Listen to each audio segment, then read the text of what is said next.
Yep. How you guys doing today? How you doing today? We got a lot going on in chapter 51 of kaguraBachi, a manga king, and let's talk about it. Last chapter we met a new character, a samurai. He's kind of blind. This chapter we learned a lot too. Chapter 51, we get to see a flashback of the main character and the blind guy. We get to learn a little bit. We get to learn the motivation of the blind guy, and we get to learn that he's a very fast character. Like, we get to see the attack on the his fortress of the blind guy, and we get to see him fight this whole chapter. He's an amazing fighter. We also learned that the blind guy was a master of another sword bearer, which I will be talking about later. Anyways, we start off this chapter with a flashback with the blind guy and the main character. And the blind guy basically invited the main character to his house to talk to him. I guess he's trying to figure out stuff about the kid because he is the son of the Rockwell. So, anyways, we get to see the main character practicing his sword swings. While doing that, while he's practicing in the background, we learn something important from the blind. Why the blind guy was blind. He did that to himself, but the reason he did that to himself, he blinded himself, was because he didn't. It was his beliefs. Basically, he didn't want to overindulge in worldly passions like anger and desires leading to hell. So basically, I think he might be religious. He might be I don't know if it's Buddhism or however you say. I think he might follow that religion in India, because a lot of his temple is, you see Buddha, quote unquote, in the background. So that's why he blinded himself, so he doesn't go to hell. Basically, that's his beliefs, which makes sense. But we do have a lot of funny moments between him and Shiba, and basically showing that they basically are friends. Like, you could see them being friends and how they talk to each other, because you see Shiba contradict the blind guy on the stuff he does. Like, the blind guy will put a cigarette in his mouth, and the Shiba would be like, that's a worldly passion, like you're smoking. But the blind guy will tell him, okay, I have the cigarette for diversion. I'm not lighting the cigarette. So basically, he's saying that I'm kind of half-stepping. I'm not really breaking the rules by doing this. I'm not lighting up the cigarette. But we also got a bunch of funny moments between them two. Also, not just that, we see we see the flashback of him and Shiba. Basically, Shiba talking about the moment, the day after he blinded himself. He wanted to see like a corn magazine. If you guys know what I'm talking about, you get a corn magazine. So the next day he wanted to see it, but he couldn't see it because he blinded himself. So that was a very funny moment, and that's very interesting. You just see them in the background just joking with each other, and you see the main character basically like don't take him serious because he can't, like, his dad been telling him that this guy is the fastest sword bearer. His footwork, like, basically he's one of the fastest sword bearer ever. But the main character don't believe it. So we see the main character like in the background trying to swing his sword across a, I don't know what you call this, but I'm gonna call it a tree, so you guys can just have a placement of the word.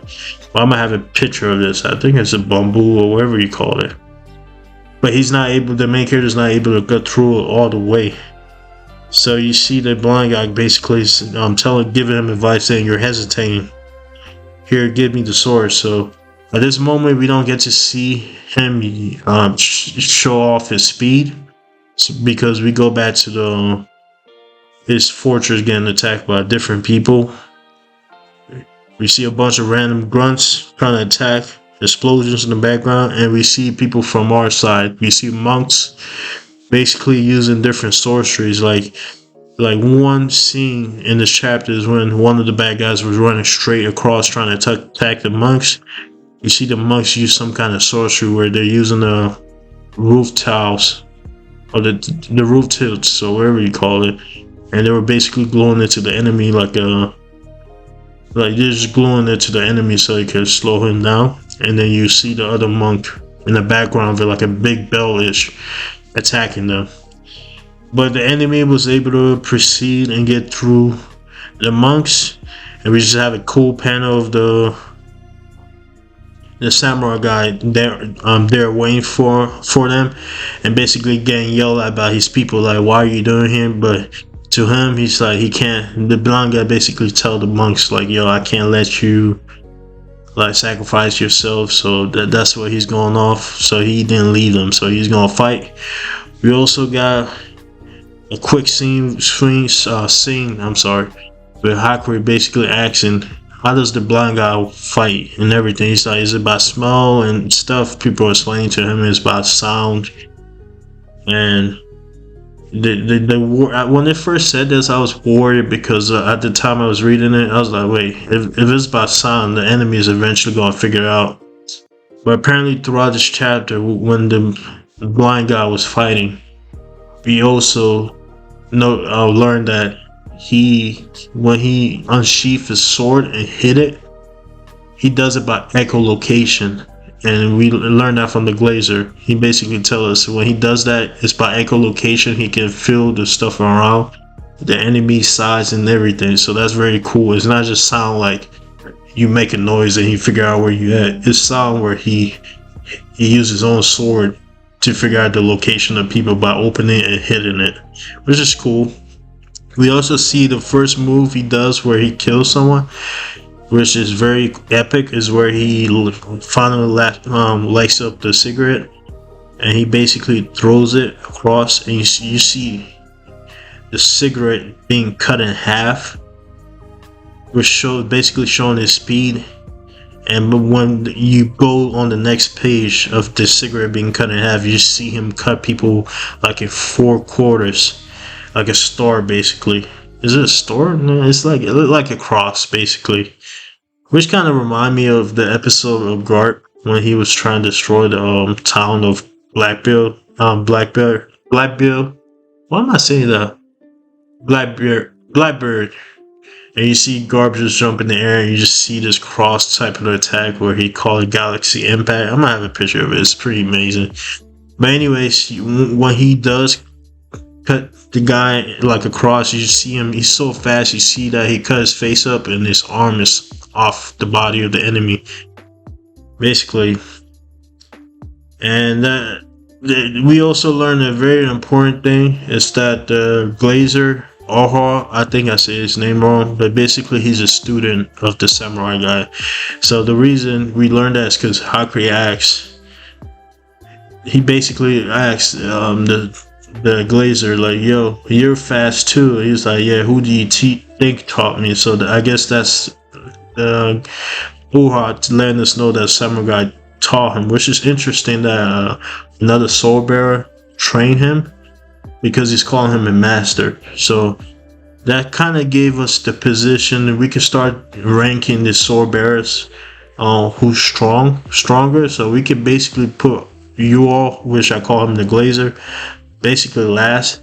And I could say the sword bearer, the samurai guy, is probably second to the second strongest sword bearer. The reason I give him second is because I don't think he wielded the strongest. The last arc we were trying to get the sword that had like the butterfly thing, and I think that the guy who owned that sword is in prison, because we keep seeing the person in prison throughout the arc. So that's why I think this samurai guy is the second strongest, and Uwa is one of the weakest. And I think I seen one of the girls, and when they show all the sword bearers, I think there's like a girl, and the sexist as it sounds, she's probably gonna be the second to third weakest. So we learned a lot this chapter. After we learned that the Ura guy, the Glazer, is the student of this samurai guy, we also see our enemies using the stone, the death key. I think I'm saying that wrong, but basically the death key is you're using your life energy to get stronger, but you are going to die. So they're basically using this like suicide bombers, and they're attacking the samurai guy. But obviously the samurai guy have a very cool panel of him just killing all of them. And basically at the end of the chapter, you just have a cool ass panel of the you just have a cool ass panel of the samurai guys basically saying, "Rats, I guess I'm going to hell." And you just see the Buddha behind him. And it's a very cool panel of him saying that. It's a very cool panel. This chapter was amazing. I don't even know what to say. The chapter ends with the finishment of the flashback, because we don't actually get to see him cut through that tree thing. I think it's bamboo, but we see a panel of how smooth it is that this the blind guy cut it, and you just see the main character being impressed by it, saying amazing, basically being proved wrong, that because the main character was in the press early on in the flashback at the beginning of the chapter. He was like, I can't believe this goofy person is the strongest, the fastest sword user. By the end of the chapter, we're able to convince the main character in the flashback he is. The interesting part of him blinding himself, I know I keep bringing up One Piece, but Fujitori had the same kind of beliefs, which if I'm remembering right, he blinded himself because he saw too much. So is that like I have a question for you guys. Is that like a samurai thing? If you should believe in something strong enough, you can blind yourself or something. I feel like that's a thing, because I've seen it in One Piece with Fujitora, and now I'm seeing it with this guy. And I've seen it in a couple of different animes and manga too. So I'm trying to figure out if that's a samurai thing to blind yourself on your beliefs. But I'm gonna research that and try and make a video on that and see if I can make ties to this guy in different manga. But anyways, this chapter is a 10 out of 10. Like I said, this guy is quickly becoming one of my favorites.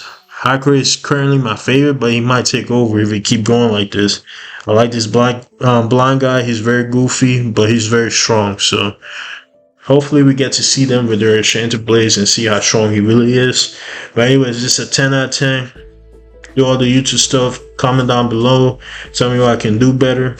I'm still working on my video so I can do this live on YouTube. But when I get that done, I'll start doing this chapter reviews live, or at least start doing this live with you guys with my face, so you guys can see me reacting to stuff live and get a genuine reaction to what I'm reading, not just me doing a read along or a review.